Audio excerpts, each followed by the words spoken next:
The following podcast is a W2M Network original production. Visit W2Mnet.com for all of our other great podcasts, plus news, reviews, articles, and opinions from the worlds of wrestling, video games, football, and entertainment. Go ahead, get it out of your system, Teasley.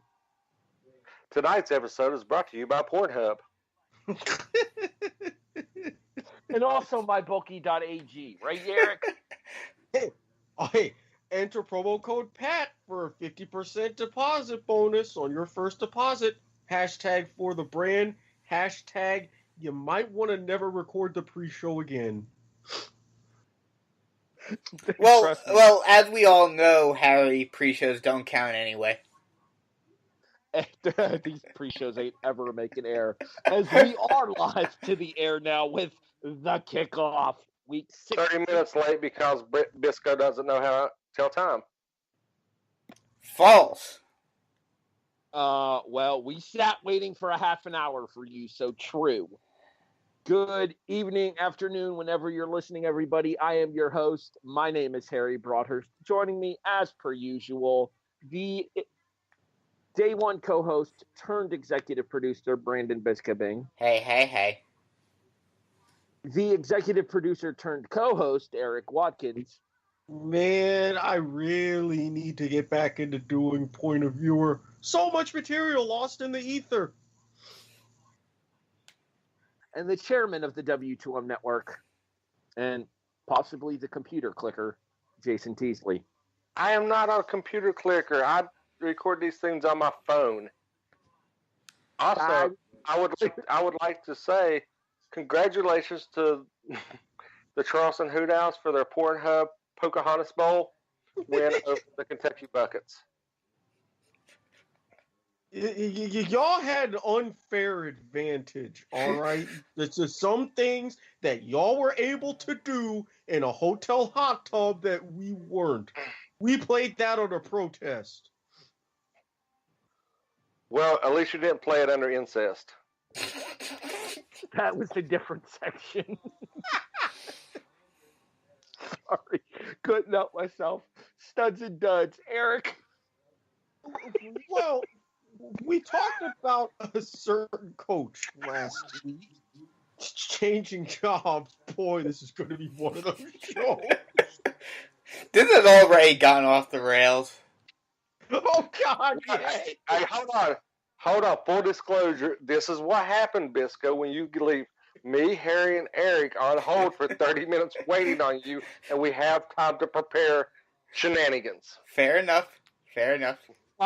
Just real quick, so that way we can actually get back into the balance of the show. Allow me to use the line that I would normally use in a moment like this. Family show! Okay, Erik, continue.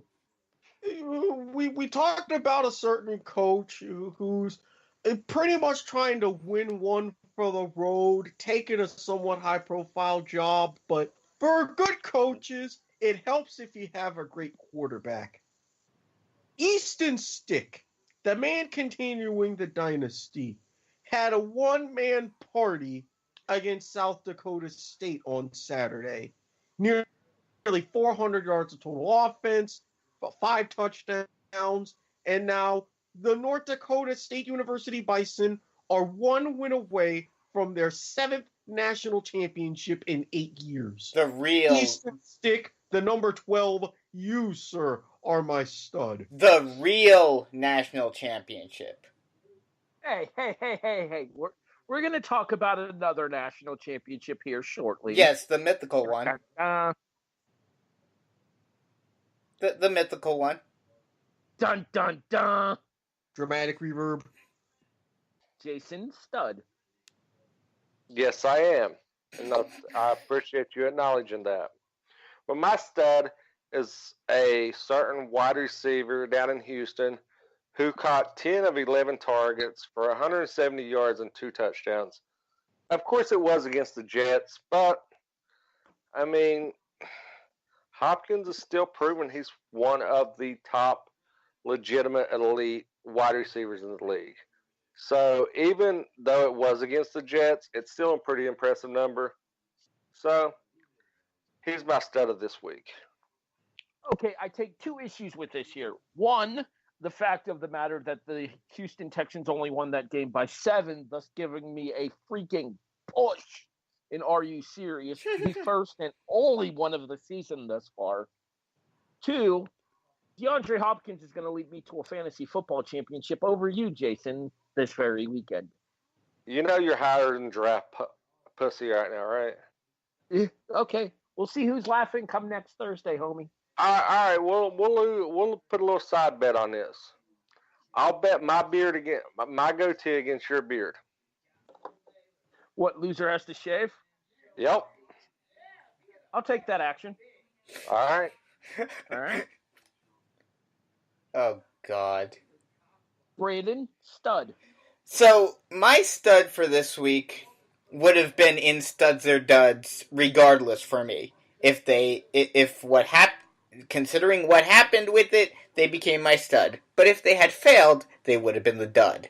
That is Phillip Rivers and Anthony Lynn for having the guts and being able to successfully pull it off, the 2-point conversion with no time left for the win over the Chiefs instead of going for the extra point to send it to overtime. A couple of weeks ago, the Panthers went the opposite way. But this week, they are studs. I'm just going to state for the record real quick here that one of us had the balls to take the Chargers in Are You Serious last week. You're welcome. Well done. My stud for the week. Hey, Erik, I got a question for you. Mm-hmm. Until this past weekend, who had the longest winning streak in college football? All divisions? Yes. Mount Union. At 29 in a row. The defending national champions were once again in the Alonzo Stagg Bowl with a chance to win a second straight national title and a third in 4 years. Nay, nay, said the Mary Harding Baylor team. Excuse me. As they become the first team in 30 games to knock off Mount Union and crown themselves Division III champions for ending the longest streak in all divisions college football. Mary Harding Baylor, you are my studs for the week. Now, as an addendum, both the Division II and Division III title games came down to the wire, and as an extra bonus to Mary Harding Baylor, they knocked off Mount Union in the title game. They beat Wisconsin Whitewater to get to the Amos Alonzo Stagg Bowl. The two Division III powerhouses over the last decade plus both brushed aside. Kudos to them in completing a 15-0 season. Correct me if I'm wrong. The last Mount Union loss was to Wisconsin Whitewater, correct? Yes, and they had a good rivalry where it was about 6 or 7 consecutive years where they met in the Stagg Bowl. I was looking forward to another one. I give my props to the Crusaders, Mary Harding Baylor's team nickname. I give them my props, and I say this as somebody who lives probably half an hour or so from the Mount Union campus. I know what it takes to beat the Purple Raiders. Congratulations, Mary Harding Baylor. You've earned this one. Erik, let's flip the script and we switch over to duds. Now, I get that this was supposed to be, what turned out to be a very good game. I get that in theory, whenever these two teams meet, that there's a lot talked about this game. But if you look at recent history, this is not a rivalry. It was one-sided. The New England Patriots, why are you messing with my emotions? I can't bitch about how you're a dominant team and you're going to get a bye and you're doing all this and that and whoop-de-doo and to maybe see you hopefully go down in another Super Bowl. But at the same time, after this performance, I can't bitch that necessarily you're out of the playoffs, the dynasty's finally done, Brady's getting all old and crippled and can't even model Ugg boots. I don't know what to do with you, but only 10 points against Pittsburgh, credit to the Steelers defense and what they did with Gronkowski and Edelman. Great. But you're New England. I'm supposed to hate you and then laugh at you in situations like this. No, you're my dud because even I didn't see this coming. Mm-hmm. Jason? Well, I was going to. My dud kind of pivoted a little bit. And I was going to call out one specific player. Then I started looking.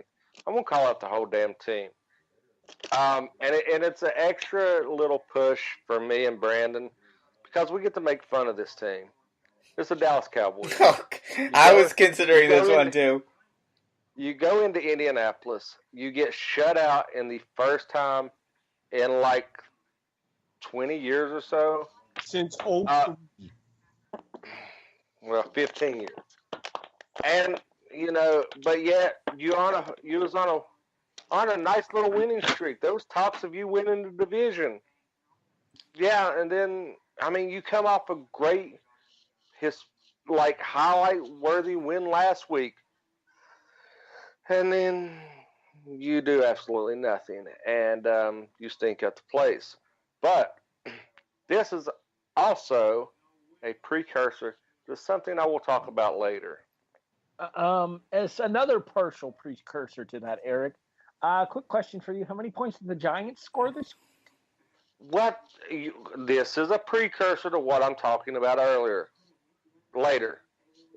Yeah, later. What he said. Brandon, dud. But before I give my dud, not only does this hurt the Cowboys in the sense of them losing, but my Are You Serious for the week came true in spectacular fashion because the Redskins, despite being completely banged up, still managed to beat the Jags. Don't worry, we'll pour one out for the homers here in a little bit. Oh, I don't think Erik has much to pour out for them. Yeah, I have a bunch to pour out. Gasoline and a lit match. That's what I have. But so my dud, speaking of Are You Serious from last week, on the flip side, I'm going to talk about the team that I thought was my stone cold lock for the week. Yes, the 49ers won last week. But still, Seattle, you're fighting for your playoff lives. How do you lose to the 49ers? The 49ers scored more points. Thank you very much, Captain Obvious. Well, that's how they lost. They got outscored. Wait a minute, Captain Obvious. Shouldn't you be running more ads for Hotels.com? What are you doing here? Side job. It's kind of like side boob. It's only there when you need it. It's supplemental. Anywho, continue, Brandon.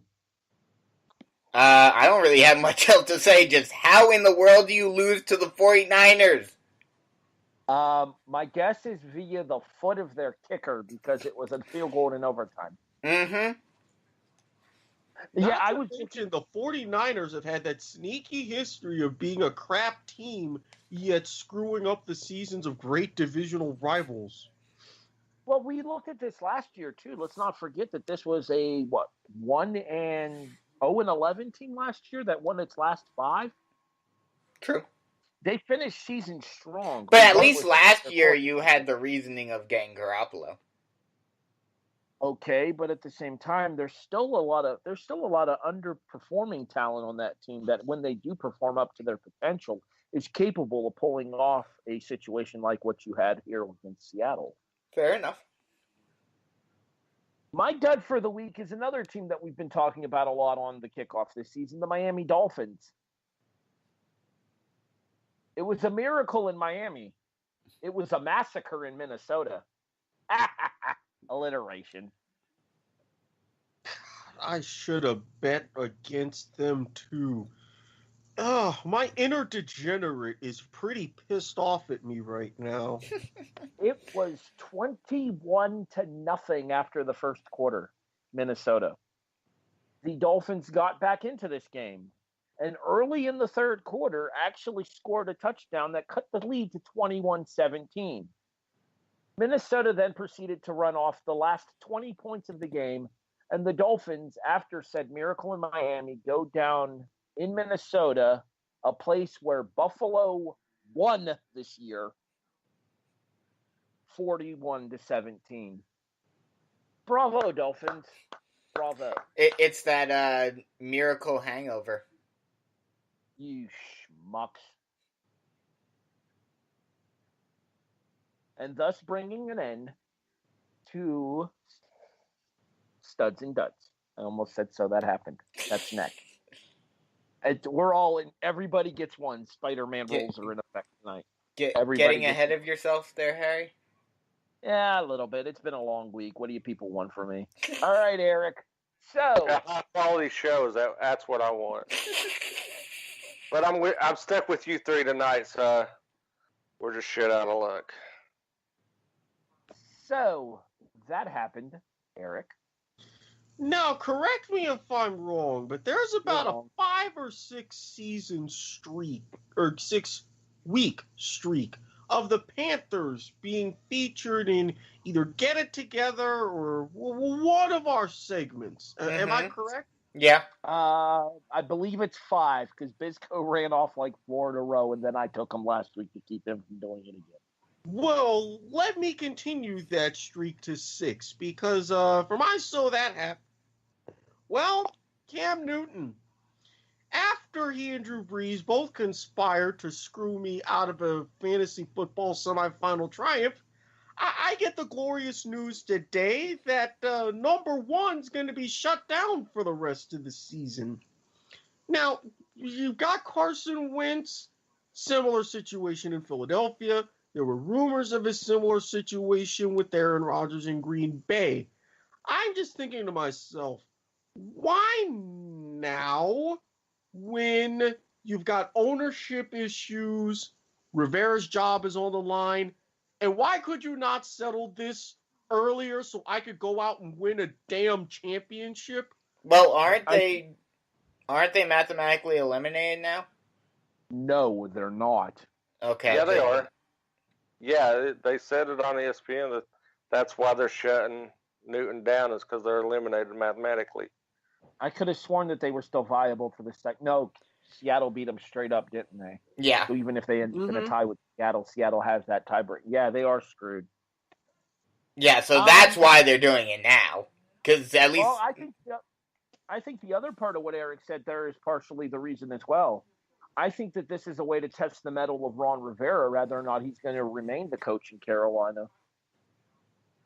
What can he do with this team without its star player? True. Well, the star player plays running back, not quarterback. Or linebacker. I would say I would pick Run CMC over Luke Kuechly, but I see what you guys are saying there. One of his star players. Mm-hmm. Because I have a feeling that if Rivera can turn this around and get this team to 8-8, then Rivera probably keeps his job. Especially because we know Cam and that contract, they're staying regardless. I know how much you can do on that end. I know who they're playing this week, and it's definitely a winnable game for them, especially because I'm pretty sure it's at home for them. But who do they play week 17? New Orleans in the Super Dome. Okay, so they're screwed on that one. Most likely because New Orleans will probably be playing for home field advantage. Yeah. But if they can go 1-1 and beat Atlanta this week, then he should be okay. But if they lose to Atlanta at home this week, then I think Rivera's done. Well, week 17, the Saints may not be playing for home field advantage. They may already have that wrapped up. That's true. If New Orleans wins this week and the Rams lose, then it will be wrapped up. Which I'll be talking about more later. Well, actually, even regardless, because, either it has to be either or. Either Saints win or Rams lose, because Saints have the tiebreaker. Jason. Hi, I'm here. So that happened. Yeah, everybody knows that me and Brandon are Giants fans, and that happened reflects that me and Brandon are Giants fans.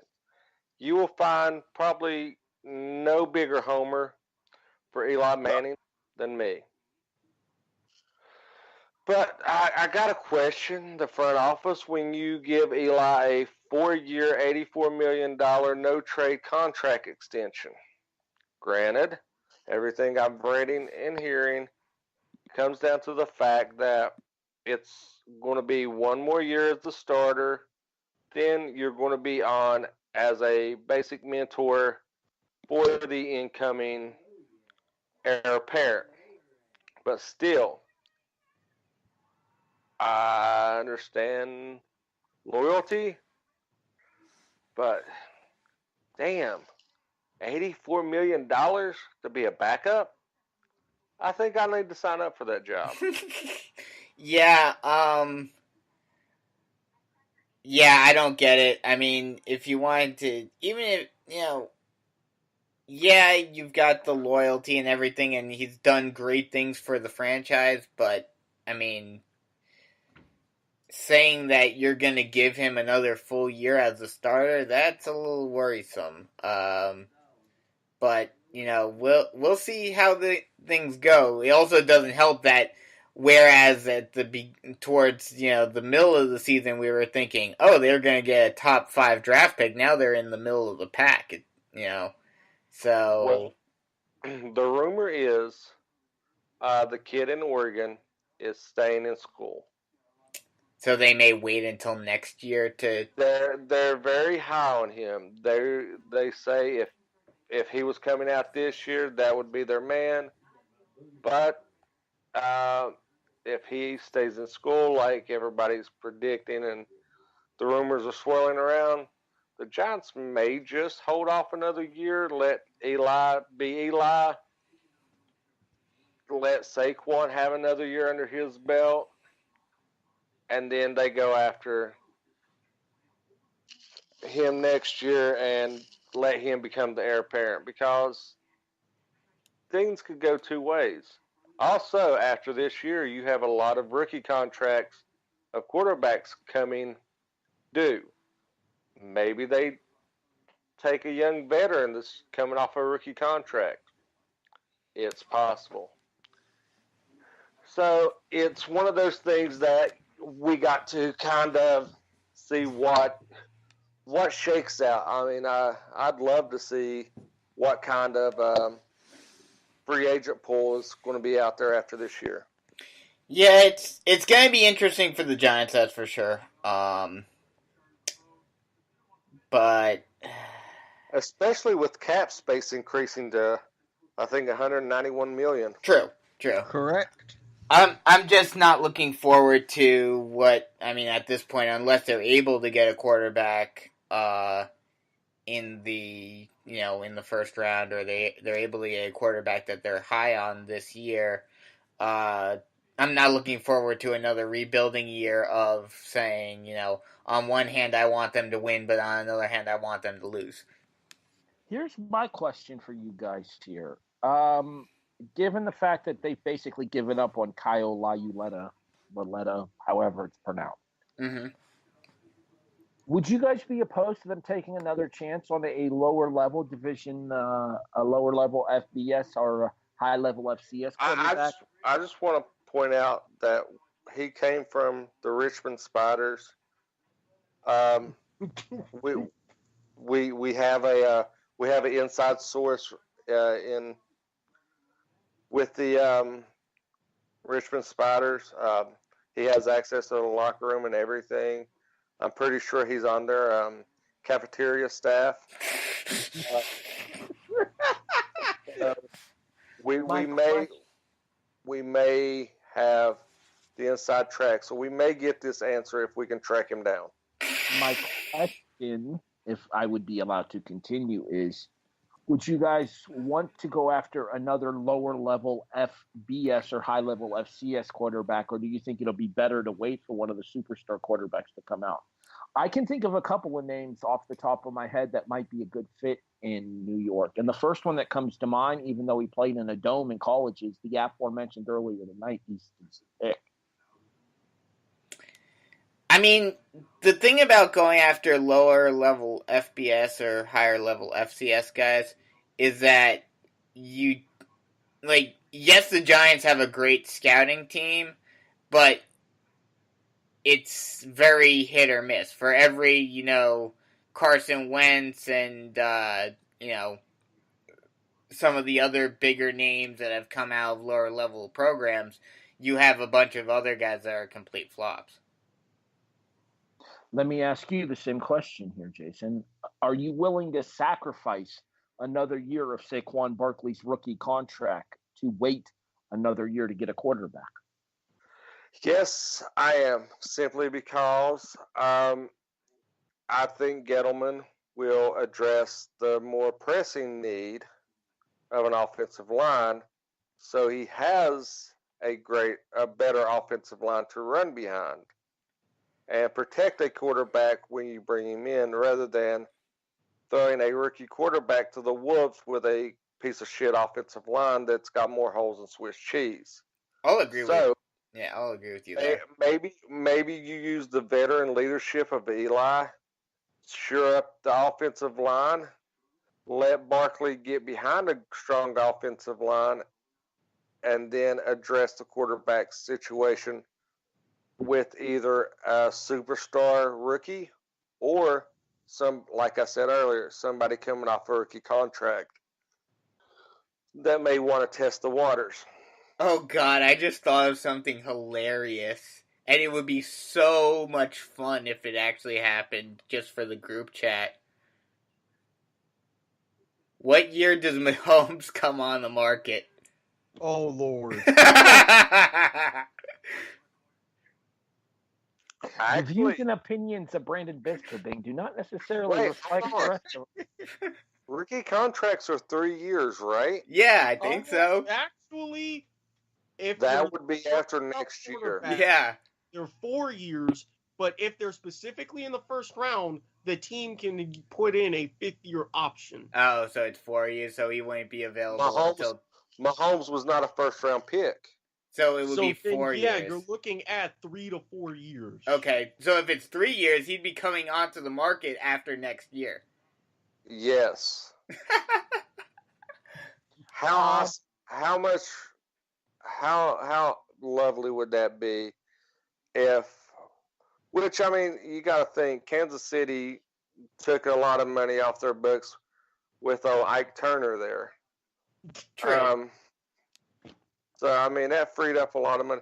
But they got a lot of contracts coming due. I'm pretty sure Tyreek Hill and Kelsey's going to be coming due pretty soon. Mm-hmm. All right, let me throw another name at you guys real quick, and then we'll move on because we do have other stuff to get to. How would you feel about Trace McSorley ending up as a Giant? I don't think he would fit. I think the style that he is would not be a good fit with that offense. I mean, I could be wrong. I mean, they could change the scheme for him, but not to mention, look at the recent history of Penn State quarterbacks: Matt McGloin, Christian Hackenberg. Well, Yeah. we'll see what Hackenberg can do in the AAF. The specific reason Brady went to Michigan. Who am I thinking of that came out? The specific reason I'm asking about Trace McSorley is because of his experience with Saquon Barkley at Penn State. That is a good point. I mean, if he's available, when they get up to the first round pick when they get to their first round pick, and there's no great offensive lineman that they're really high on, then maybe take a chance on him. Would you like him, or is it Lockett out of Missouri? Drew Lock. Yeah. I think he would be a great fit in New York. if available. I don't think that McSorley is that high of a first round pick for where you guys would be drafting. You guys are still in the top 10 right now. Huh. Okay. I don't think that McSorley's should go in the top 10 personally. A lot of what McSorley has done has been system based, and I don't know how it'll translate to the NFL, like you were just saying. Well, if they're not picking him, I'm pretty sure there's a team, at least on the fringes of the top 10, that may look at him. God help us all. But I do agree with Jason what he said before.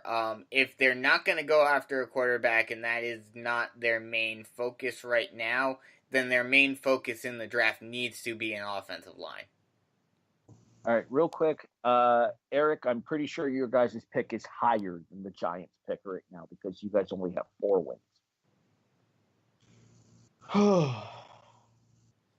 Brandon? Johnson. Brandon? Yes. So, that happened. Well, we mentioned it before, and this is one of the reasons. Not all FCS guys are going to be like this, obviously, but you never know what you're going to get with them. And this guy in particular, we don't know how much longer he's going to last in the NFL after being such a big star in his first couple of years. Carson Wentz has a broken back, and I'm not sure if it was today or yesterday that it has come out that he has had back issues in the past when he was in high school. So this may be one of those situations where that flame burns bright, but it dies quickly. And I believe I heard this on yesterday's Pat McAfee show where they determined that he had this issue, like a broken vertebrae or what have you, but didn't tell him.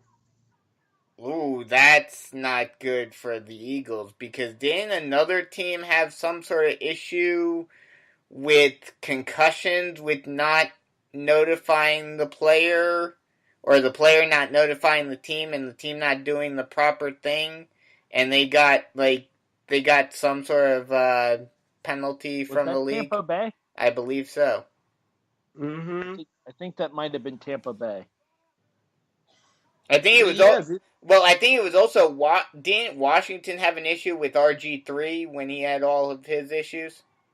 Okay, in fairness, Washington itself is an issue. Well, yes, but I think they got hit by the league with like some fines and some stuff and other. Well, when he blew out his knee, I think it's when they had the issue there because they put him back into a game when the NFL determined that it would have been detrimental to his health to go back in, and then he got hit and spiraled, and that's when he blew out his knee. Yes. Not to mention there were also issues with the conditions of the field in that particular game. Oh, like there were in the Pittsburgh-Oakland game 2 weeks ago? Yeah, very similar. And they kind of got on Oakland and O.co. And, oh, God, Oakland, you say? Oakland? Uh-huh. Yeah. Hey, Erik, guess what? Segue. So that happened. Well, we knew it was going to happen eventually. I just didn't think Oakland would be the team. Oh, come on. You really didn't think the dumpster fire that is Oakland would do this? No. Okay, that's fair. Let's get this straight. Jacksonville is a dumpster fire. They're New both. York is a dumpster fire. Oakland is a dumpster fire that contains a tire fire that's sitting on top of a landfill in the middle of a flood. The landfill is also burning. Yes. The Oakland Raiders have signed the Intercepticon, Nathan Peterman. You know what they need to do next? And I so want it to happen just because we could have so much fun with doing a segment with it. Can they please fire whoever their head coach is Gruden and they're love struck by him for no goddamn reason, so that's not gonna happen. I feel like their offensive coordinator could become Ben McAdoo. Okay, that could work. I mean, think about it. They stepped in McAdoo with number 2 in the black hole. This is a gift that just keeps on giving. And somewhere Chucky hangs his head sadly. Talk about a Gruden grinder. So I want to know the odds. I want to know the odds of Gruden trading Carr to Jacksonville now. The odds of Gruden trading Carr and naming Nathan Peterman his starter next year? Yeah. I give it over 50%. Yes. I'm ballparking it around 75. I'm pretty sure you could get just about even money, although it might be minus 105, 110 if you're specifically throwing in Jacksonville, which anything to keep us from getting Joe Flacco. One bum-ass quarterback who wears the number 5 is enough for my lifetime. Thank you very much. Erik, where could people place that bet at? MyBookie.ag. You play, you win, you get paid. Segway! No, but seriously, though, how freaking hilarious is it that the Intercepticon has a job again? Oh, God. You know what? You guys were giving me so much grief when Buffalo cut him that he was going to sign someplace and they were going to make him a superstar. Well, let's see you do it, Oakland. Let's see you. Well, I'm going to point this out. Gruden said he was one of his favorite quarterbacks coming out in his quarterback camp videos. Oh, and God. how did that work out for him? Not very well. I mean, he has a QBR of something like 10. Instead of it being the Mendoza line, it's the Peterman line. Yeah. I mean, he did play in Buffalo. Okay, and Matt Barkley actually came in and won 2 games once Nathan Peterman got shit canned. So don't give me that argument. Matt Barkley, who hadn't played in the league in 3 years. Yeah, but Matt Barkley is awesome. At least it's a quarterback who hadn't played and started in 3 years, not 7. Oh, God. Jeez.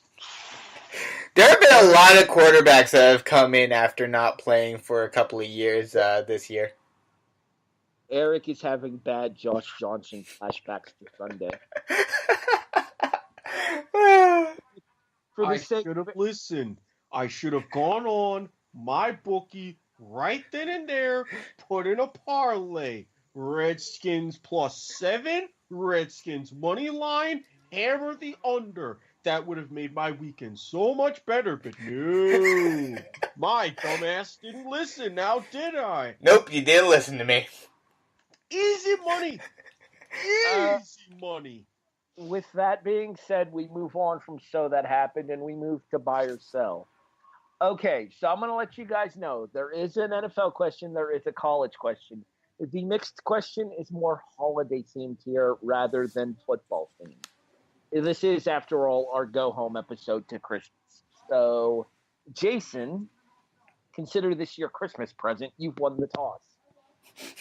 It's cause I'm a man. I'm 40, and you know my bedtime's coming up soon. Where are you going? I want to take the holiday theme question because I'm a jolly old Saint Nick. Buy or Sell. Die Hard is a Christmas movie. I'm buying that every day. It's a damn good Christmas movie. You don't fuck with John McClane on Christmas. He will mess you up. He's got presents to deliver and a wife to see. Yippee-ki-yay, motherfucker. That's as synonymous as Christmas as ho ho ho, and baby it's cold outside and all that shit. We're being told that we're being taken off the air because we mentioned baby it's cold outside. Well, I guess that means I can put away my Santa baby references, and I can put away that Santa Claus costume with my pants that unzip. Wait a minute, where was I going with this? I'm just going to say, go ahead. I'm just going to state for the record that Jenny McCarthy and Santa Baby could get it. Anyway, continue, Jason. I mean, let's go ahead and point out the fact that Santa Baby is misogynistic, anti-misogynistic. Christ on a cracker, Jack. It shows that women, to love a woman you must buy their love, because in one way or other, all female prostitutes in one way or other, you got to pay for play one way or another, putting gas, buying dinner, electricity. Some way you're paying for it. Jason, that's not misogyny. That's just facts. You by yourself. But we're going back. Yeah, Die Hard's a damn good Christmas movie. It ranks up there. It's in my top 5. It's up there with Emmett Otter and National Lampoon, and We'll talk favorite Christmas movies in a second. We need to get other people in here, Jason. Brandon, by yourself. I have a feeling that I'm probably going to be the only one that's saying this, but I'm selling this. Well, you go to hell, Bisco, and show up for a fucking show one time. Erik, by yourself. I'm going to preface this by saying you can send all hate mail to s.garber@gmail.com and all hate tweets to @W2MSean on Twitter. That being said, I am going to buy Die Hard. I mean, come on. The setting alone, the scenery, everything that happens. How can you not call it a Christmas movie? I'm buying. It's a Christmas movie. And given the fact that Jason screwed up the line, it's yippee-ki-yay, motherfuckers. I thought it was just yippee-ki-yay, motherfucker, singular. Yeah, I think it's singular. Yeah, plus I don't want to get sued for copyright infringement. Neither do I. That's why I put the S on there. That's what I'm going with. Like copyright infringement? Who do you think you are, Alfonso Ribeiro? Oh, don't even get me started on that garbage. Real quick here, let's finish this topic with one quick go around here. Jason, favorite Christmas movie? Favorite Christmas movie? Emmett Otter's Jug Band Christmas, with National Lampoon 1B. Brandon. Toss up between National Lampoon and Friday After Next. Did he really just call a Friday movie a Christmas movie? It is a Christmas movie! No, Bisco's actually right. I don't know how he can say Die Hard isn't a Christmas movie when he acknowledges that Friday After Next is. Because they make the goddamn corner, Bisco. They make plenty of Christmas. The whole thing is based around Christmas. Bisco's gonna Bisco. Hey, you Die Hard, you fuck. Erik? Home Alone 2, Lost in New York. Finally, somebody with the Home Alone reference. I'm going with the Muppets Christmas Carol with the Home Alone franchise in a very close second. Yeah, not the whole franchise. 3 kind of went off the rails a bit, although it did give us a young Scarlett Johansson. I'm just going to state that 3 was the first movie I ever saw in theaters, therefore it holds a special place in my heart. We move on. And we do have to make a very special mention to the claymation movies, obviously. Burger Roethlisberger, get your act together. What did the Winter Miser just fucking say? I'm just moving on. Brandon, college or the NFL? NFL. Like I need to ask. Yeah, you need to ask. Buy or sell, the Indianapolis Colts will be the most talented team to miss the postseason this year. I'm going to sell this because I think they will make the playoffs. Okay, then who's your pick for most talented team to sit at home? My pick for most talented team to sit at home? Oh. I think I'm going to have to go with the Panthers. Erik, Buy or sell. The Colts end up the most talented team in the NFL to miss the playoffs. May I also say that Bisco is having the most Bisco episode ever? I was going to say the exact same thing. I am selling for that exact reason. I think they make a run and make it into the playoffs. Oh, I'm not sure who's the most talented team that's going to be at home, though. I'd have to chew on that one for a bit. You have until the end to buy or sell. Okay. Jason, buy or sell. The Colts are the most talented team to miss the postseason this year. I'm going to sell. I have to agree. I think the Colts are going to get hot at the right time and be able to make the playoffs. Most talented team sitting home, the Giants, because they got all the talent. They just ain't got shit to do with it.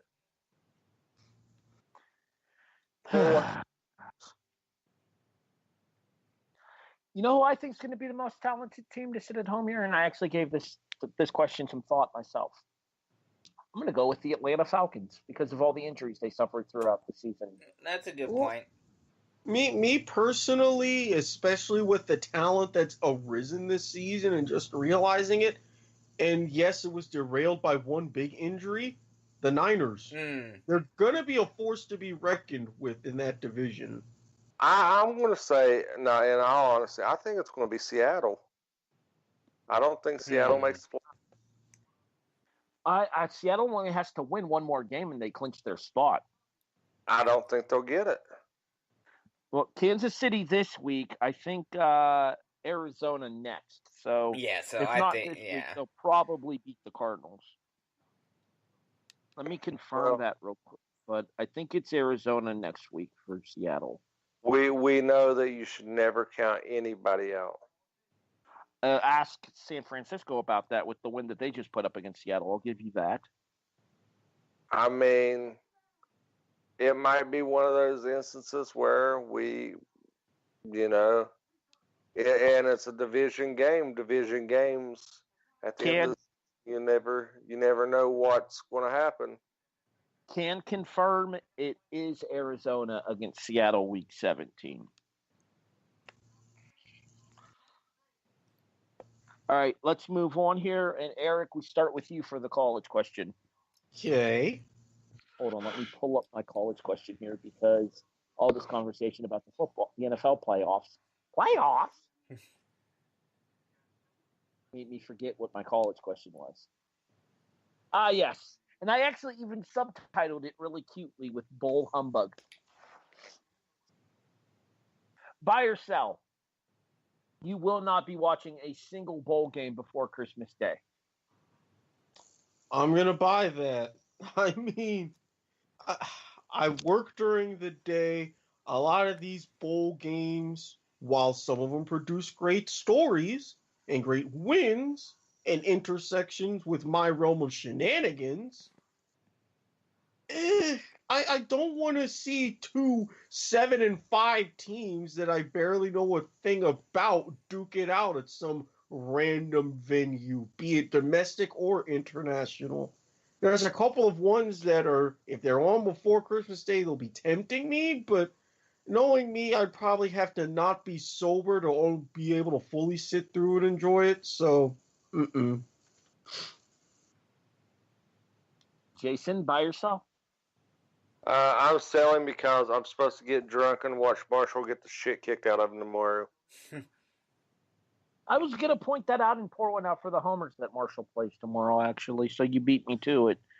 Brandon, buy or sell? What are the bowls that are left tomorrow and Friday? And Saturday? Well, Saturday doesn't matter because I wouldn't be watching those regardless because I'd be watching some stuff in the afternoon and then the NFL games in the late afternoon and evening. All right, you got the cereal. You got the cereal bowl, the macaroni bowl, the toilet bowl, the dog bowl,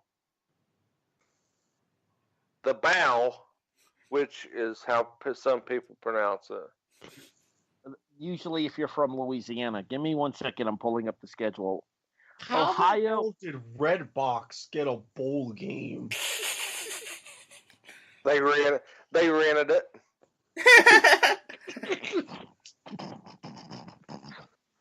But it's got to be done by 9 o'clock the next day. God damn it, Jason. Brandon, to answer your question, Marshall in South Florida tomorrow, Florida International, Toledo, Western Michigan, BYU on Friday, Memphis and Wake Forest, Houston and Army, Buffalo and Troy, Hawaii and Louisiana Tech on Saturday.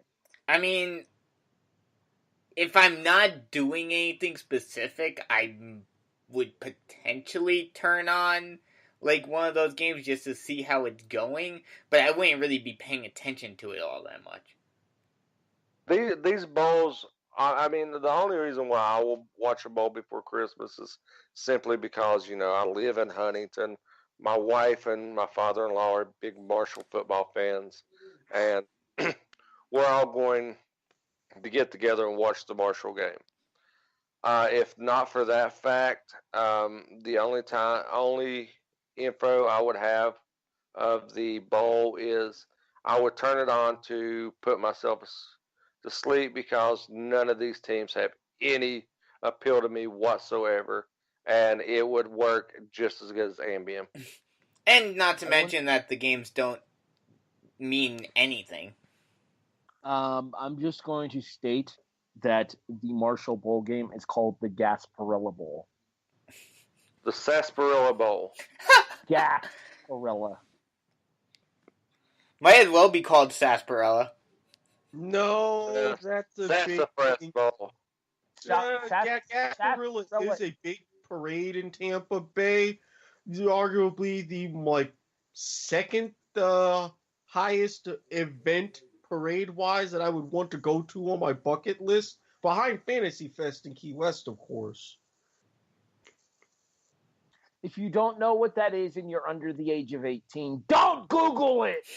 No, they have a daytime parade for the kids. Well, that's nice. Don't Google the adult version. Anyway, moving on. Let's pour one out for the homers, Is it gentlemen. kid-friendly? Did you buy or sell that, Harry? I don't answer these questions. Oh, I just fair ask enough. them. Oh, yeah, good point. The answer to the question, though, is I'm going to sell that because I actually am planning on watching the Marshall game tomorrow. Fair enough. All right, let's move on, and let's pour one out for the homers. The Giants looked, well, not good against Tennessee. Let's call it what it is. And the competition only gets stiffer this weekend as you guys play the Indianapolis Colts team coming off of their shutout of the Dallas Cowboys. Jason, let me ask you first, since you were the one who stated this last week. You still think you guys are going to win 2 out of your 3 final games? Honestly,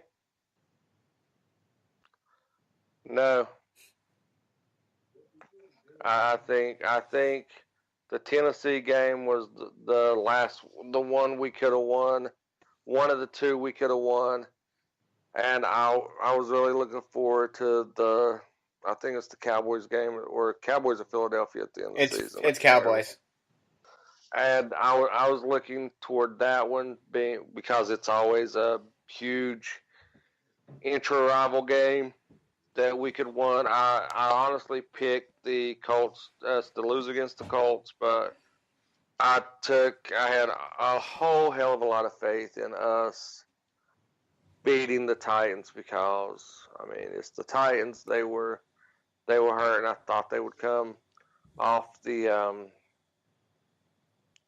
hangover from last week, but no, they just rolled us and kicked us in the ass and had one of the best touchdown celebrations I've seen in a while. Yes, props to the Tennessee Titans for using the Remember the Titans celebration. It was actually not a touchdown celebration. It was a 4th down stop celebration, but still props to them for using it. Well, in my eyes, it was a touchdown celebration because they scored on us more times than I did on prom night. Brandon, you got an opportunity for a first-hand view of the Titans game here. Now you guys get the Colts team coming off of their shutdown of Dallas. What are your thoughts going into this game this Sunday? I mean, like I said before about the Colts, they're probably going to make it to the playoffs, and this is going to be one of those games where, this is pretty much a win or go home game for them. So they're going to be coming to play, and it's going to be another rough week for the Giants. Erik, the news doesn't really get any better for you coming off of a 16-13 loss to a depleted Washington Redskins team. This week, it is the Miami Dolphins who are coming off of a pretty heartbreaking loss of their own, having gotten their asses handed to them by Minnesota, like we talked about earlier. Scale of 1 to 10, what is your confidence level in the Jaguars going into this game? -4, and I'm going to have you can call it hot take, bold prediction. I don't care what the fuck it is at this point, but it's going to happen. Mark it down, and I'm going to go on my bookie and bet on it if I can. Ryan Tannehill will be the first 300-yard passer the Jaguars allow this season. Let me ask you another quick Jaguar question, mostly because I want the guy fucking gone anyway. Does Doug Marrone get fired? I doubt it, but I can say there are going to be a lot of internal shakeups. A lot of internal shakeups. On behalf of Buffalo Bills fans everywhere, fuck them. You were about to say something, Bisco. Go ahead. I was just going to say, Miami's also fighting for their playoff live, so they're coming in to win. Yeah, you would think that going to Minnesota as well, and then they turned in the performance that they did against Minnesota's rushing attack with Latavius Murray and Dalvin Cook. True, but Minnesota is also fighting for their playoff live, so. Not to mention that was the weekend after the Miami Miracle. Now they're in the friendly confines. They've got their wake-up call. They're a 4-point favorite. They know what they're doing. 4 points, you say? Flip the script, Erik. Okay. I have to ask you this. Now that you know you are completely free of the Intercepticon and everything that's going on with Buffalo, I'm curious to know, with New England going to Foxborough, you know they're vulnerable.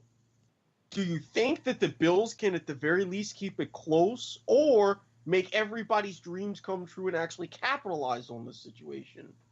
Okay, you're forgetting the most important thing about pour one out for the homers this week.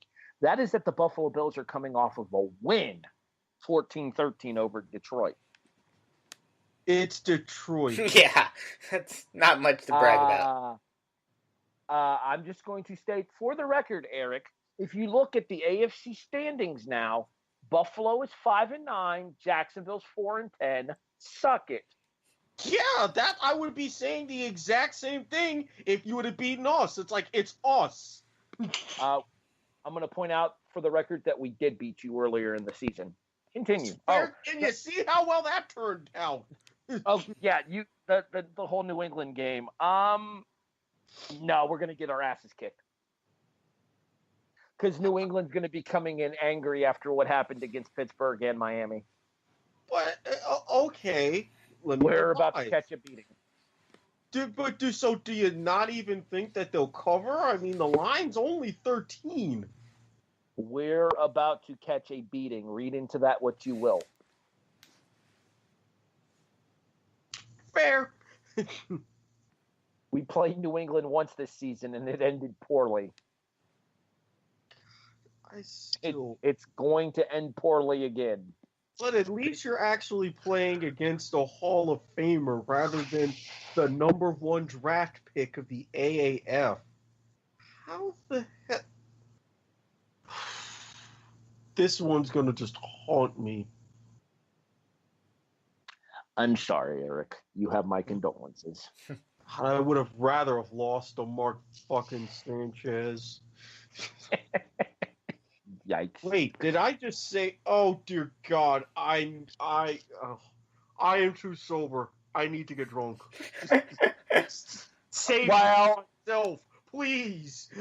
While Erik self-medicates over there, Jason, get it together. My get it together is the NFC East offensives. Not only did the Dallas Cowboys get shut out, like I pointed out earlier, like we just discussed, the Giants also got shut out. Yeah, I really think you guys have talent. Just don't fuck up anymore. I like the NFC East. At least hate everybody else. At least the Redskins' offense came to life this week. How about it, Erik? 154 yards and a touchdown to Josh Johnson, and we still lose. What's wrong with us? Brandon, I'm just going to state for the record, Washington scored 16 points. I wouldn't exactly call that coming alive. Yeah, I mean, the only NFC East team that actually done anything worth a damn was the Eagles.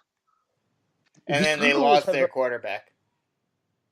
Well, it was Nick Foles. True. Allow me to correct this here. Erik, what's his name? Big Dick Nick Foles? Who led the Eagles to a 30-23 win over the Los Angeles Rams on Sunday Night Football. Can we segue right into my get it together with that being said? Sure. Segue. There you go. My get it together this week is the Los Angeles Rams. You lose. Yes. Hashtag Brandon gonna Brandon. I was about to say, don't you mean segue into my get it together? Wait, I put that first. No, you didn't. Erik's called the NFC, the offensive leaders in the NFC since like Sunday. Damn it. Or Monday. Fair so enough. While Brandon recuperates, Erik, Bisco's going to Bisco. This is what happens when you show up 30 minutes late.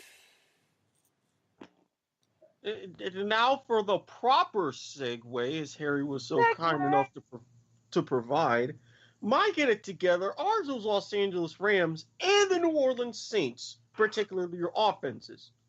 In the Coliseum, it's slightly forgivable because you did rally back and you had a chance to win at the end. However, 13 points through the majority of that game.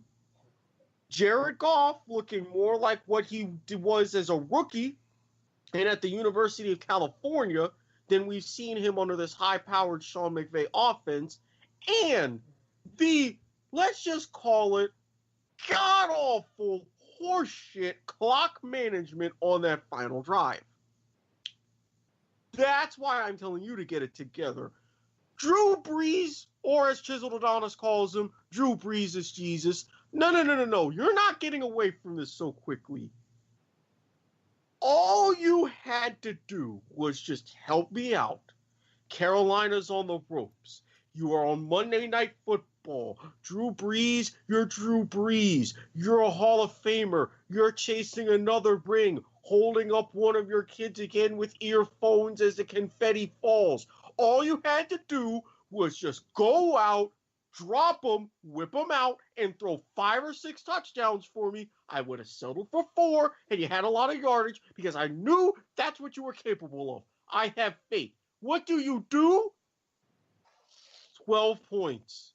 And only the 7th defensive 2-point conversion since the NFL instituted the rule in 2015. Throwing a pick 6 is one thing. You threw a pick 2. For you and the rest of that offense, for the love of God, you really need to get it together. I was so disappointed. You're lucky that I'm rational and sane enough that I don't burn your jersey. Brandon, have you recovered? Depends upon what your get together is. I can assure you, you're not going to touch on my get it together. Okay. Then my get it together for this week, and I can't believe I'm saying this as a Giants fan. My get it together is the Dallas Cowboys. You get shut out by the Colts. And not only that, but contrary to what everyone thought going into this week and going into the last 2 weeks, the Redskins are actually playing decently and are still alive to win the NFC East. Thanks, Josh Johnson. So, if you don't start winning games, this lead on the NFC East could go away. Pretty sure Jason just talked about Dallas and his get it together. Oh, he did. Brandon. Hey, can we just get Tori to fill in for you from now on? You all suck. Listen to the show you're on. I do. There's just not much.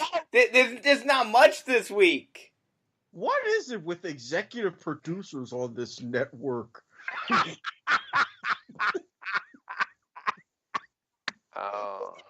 I'm gonna need a second after that. Okay. Whew, that was a stiff shot, Erik. Yeah, that one was intentional this time.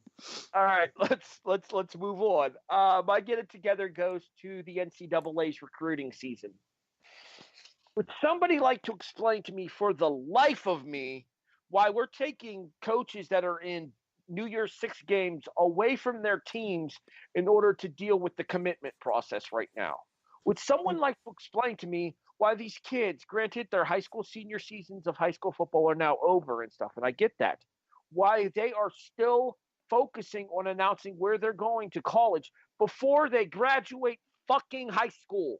Because some of them like to come in during this spring semester and get those extra few months in the different practices with the team. Yeah, don't they allow them to play in the spring games?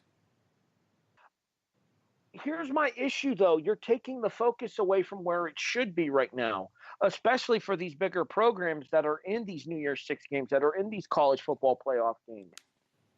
Don't get me wrong. I think it's cool that these teams get to reload every season, and some teams obviously reload more than others. I think they just announced that one of the number 6 recruit in the country just committed to Alabama. Of course he did. You want me to tell you honestly why it goes on? Because recruitment is a business, and what better way to hold up a team than, if you're playing in a New Year's Six game, to score free tickets for you and your homeboys or your parents to get a free trip to go watch the bowl game of said school. And that's a fair assessment here. My official stance on this is that there should be no commitments announced and no players allowed to move anywhere until after the bowl games and the college football playoffs are done. Mm-hmm. I think it should be after. I think it should be January 1. Well, no, because even then, it's like right before the national championship game, and you've got like your Rose Bowl and others the day of on 1/1. So I say move it back to like the 15th. Yeah, make it like free agency in the NFL, or like the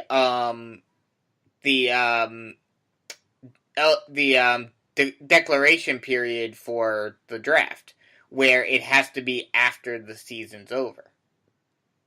Yeah, I don't care if it's the Tuesday after the national championship game. Don't let them announce it during the bowl season. Don't let them announce it during when there are games going on that still matter, and especially ones that matter to the level of the New Year's Sixes for the funding that's going to come to these schools and for the teams in the college football playoff. Exactly. But all bowls matter, man. Don't you know this? No. Everybody's playing bowls. Does it matter?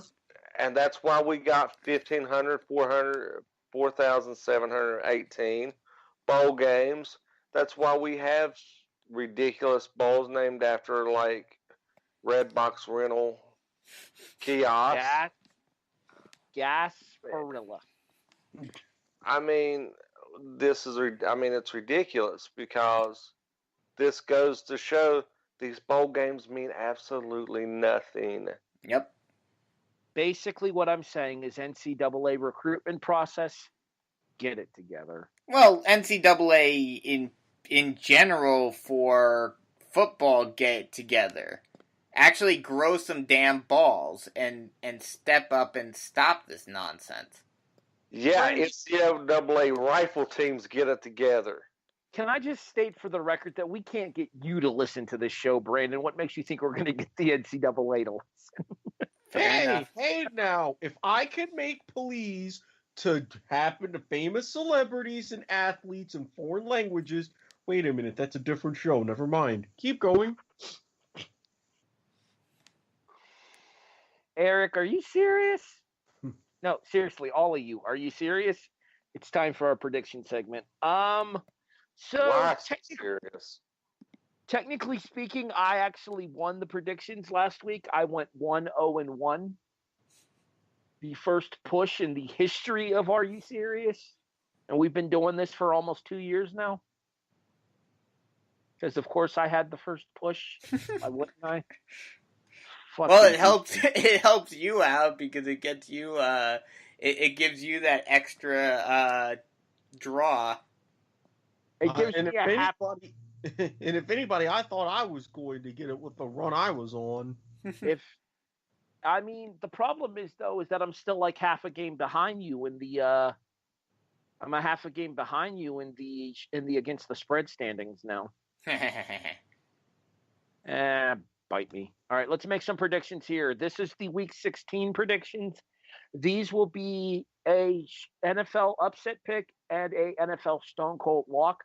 To give everybody a heads up for next week's episode of the Kickoff, we will be running, that's all, folks. We will be running on Thursday next week. The New Year's Day games will be the following Tuesday. The Saturday after our show will be the first of the New Year's 6 bowl games as well. Therefore, our college Are You Serious will return next week, and we will pick an upset in one of the New Year's 6 games. The point spread does not matter as long as you're picking the underdog. I already know where I'm going with that one. I'm already writing down UCF for Brandon. All right. Well, you know who to write down for me in an upset bowl. Wait, isn't West Virginia a favorite against their? Not to mention that's not a New Year's 6 bowl anyway. No. I made this comment in the chat a long time ago. Too long ago, I don't remember it. I predicted Alabama getting beat by Oklahoma.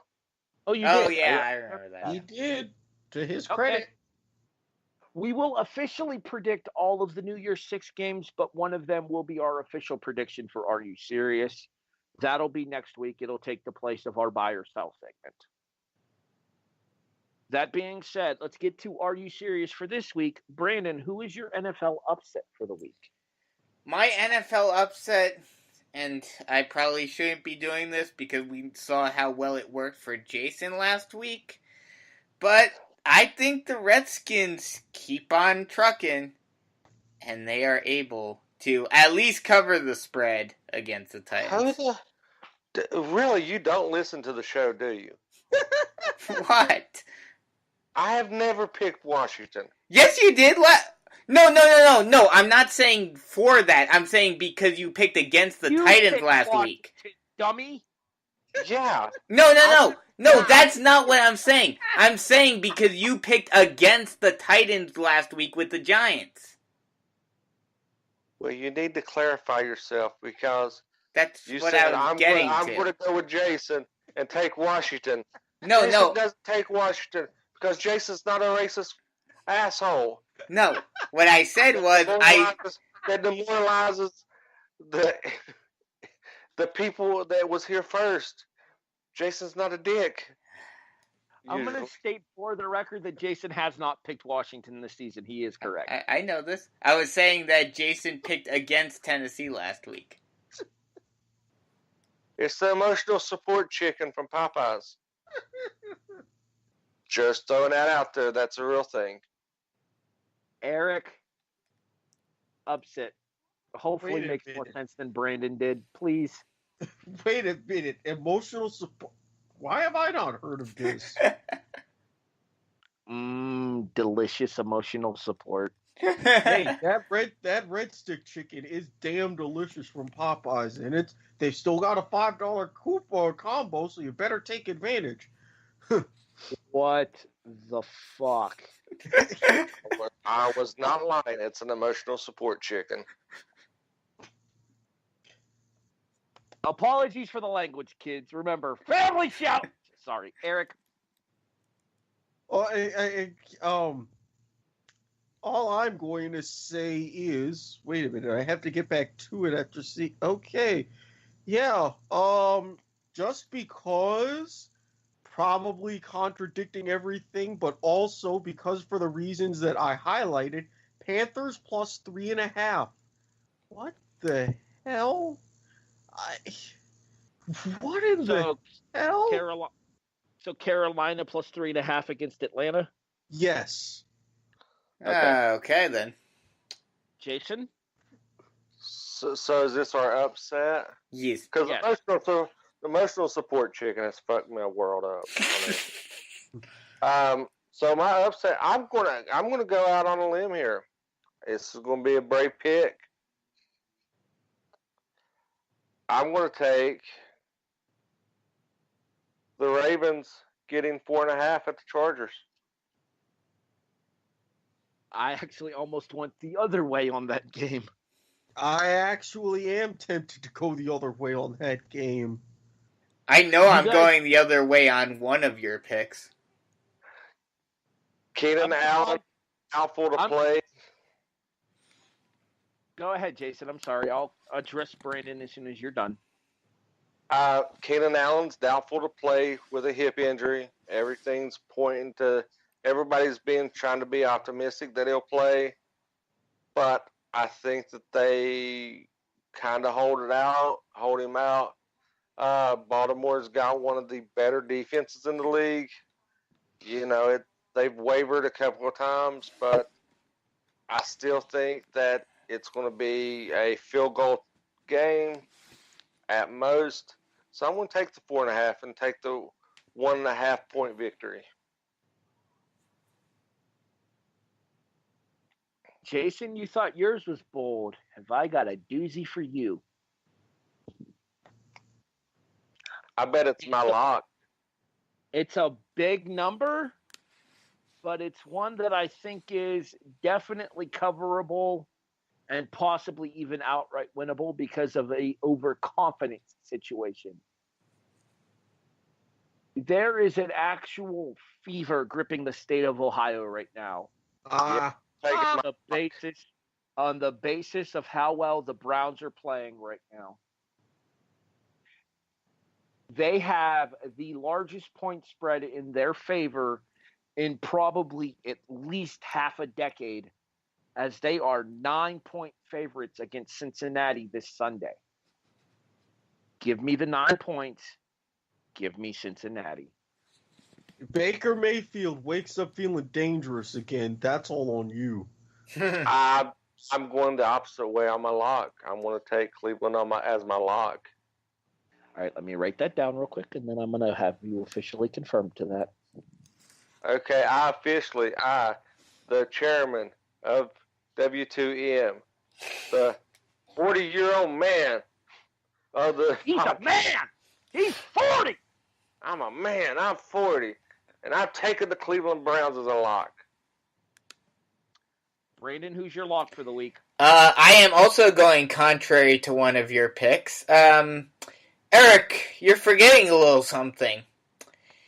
You're forgetting that those Panthers will not have their almighty Cam Newton. I'm well aware of that. That might actually work in their favor. That 3-point spread is just way, way too tempting. Falcons over the Panthers. Lock it up. Let me just state for the record before Erik makes his prediction here. I'm surprised you listened enough to our picks to be able to announce that you were going against somebody. No, you know what it was? It's still Bisco going to Bisco. It involved the Panthers, and he has to go against them. Not to mention, he did get the spread wrong because it's 3.5. Oh, 3.5. Fair enough. Jesus. Bisco going to Bisco. Brandon, we love you. I'm supposed to start calling you Nabisco. That's your new name, Nabisco. Actually, Can't wait for all that one now, can you? It's not Nabisco, it's No Bisco because we're constantly having to correct him. Yeah. Maybe we need to add Tori to the chat so Brandon knows what's going on. So when we do these shows, he can follow along. The sad thing is he's the executive producer. He could hang up on us at any moment. I could. Or mute all of you. It wouldn't be the first time nobody cared what we had to say.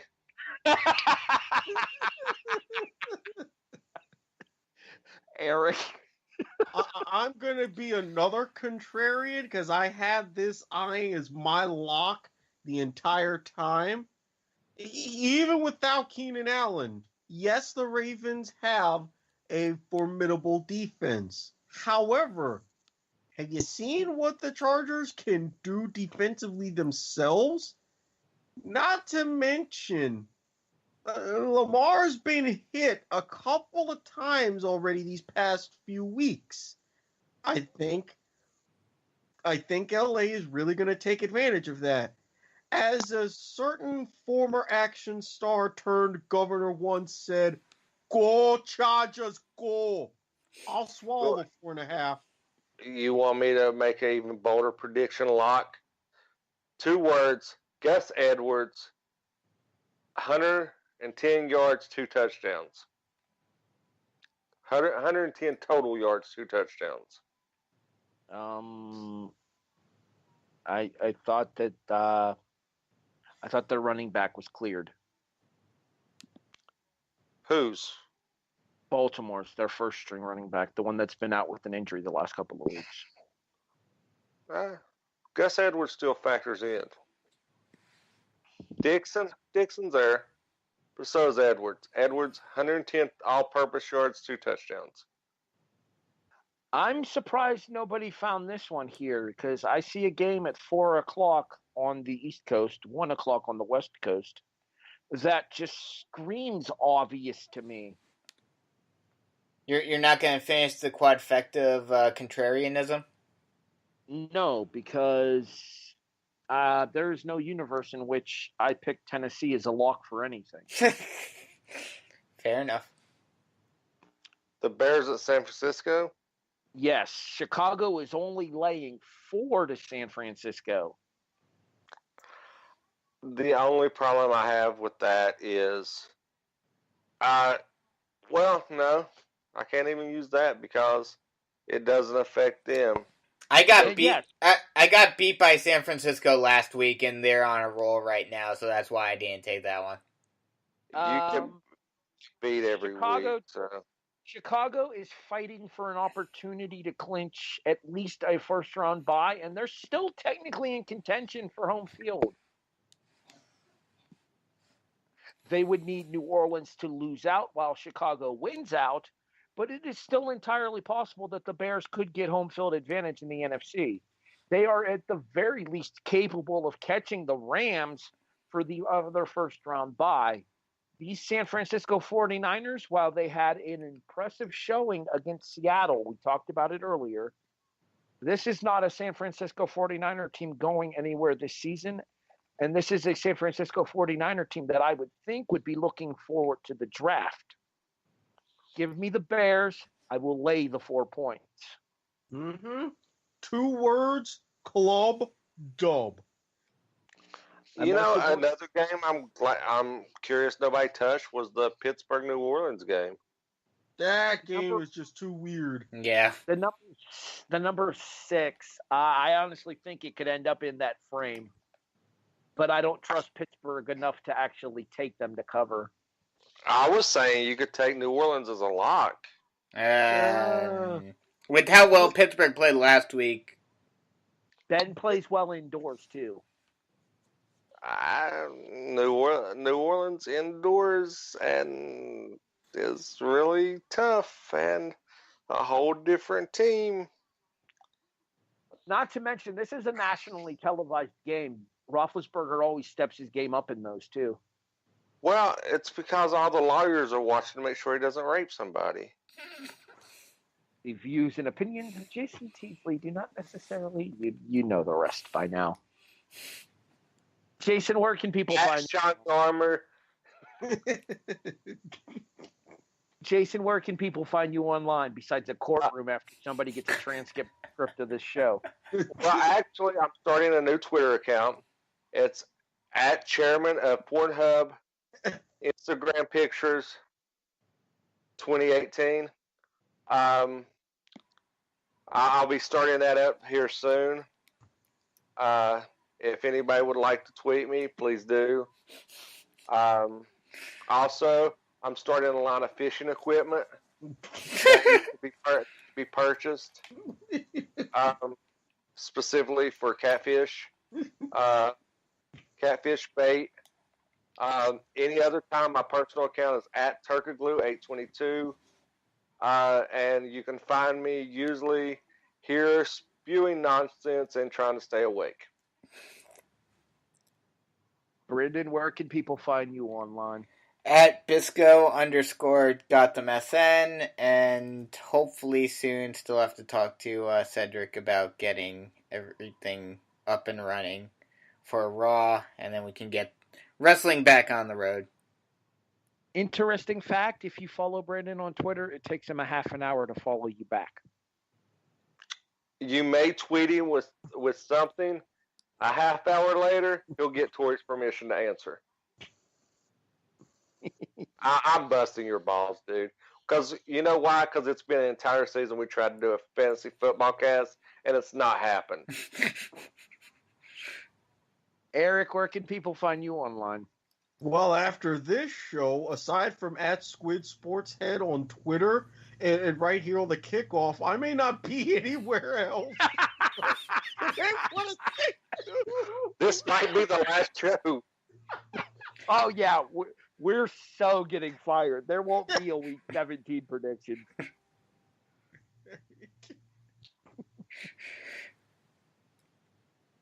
The views and opinions of Harry Broadhurst.